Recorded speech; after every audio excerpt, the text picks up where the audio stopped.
नमस्कार, मी Gauri Suryavanshi. S Marathi news मध्ये आपलं स्वागत. वळूयाच्या बातमीपत्राकडे.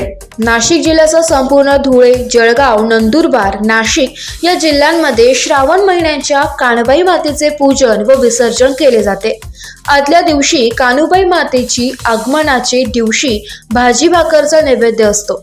त्यानंतर दुसऱ्या दिवशी पुरणपोळीचा भंडारा असतो व पूजन असते व तिसऱ्या दिवशी देवीची ओटी भरून मिरवणूक काढून विसर्जन करण्याचा कार्यक्रम हा संपूर्ण भागामध्ये केला जातो. या कानबाई मातेच्या कार्यक्रमाला आपले नातेवाईक, शिष्टमित्र व परिसरातील नागरिक यांना कसलीही आमंत्रणाची गरज नसते. फक्त देवीचा कार्यक्रम आहे समजल्यावर परिसरातील भाविक हे दर्शनासाठी येत असतात. आजही कानबाई मातेच्या उत्साह हा जोरात साजरा करण्यात येतो.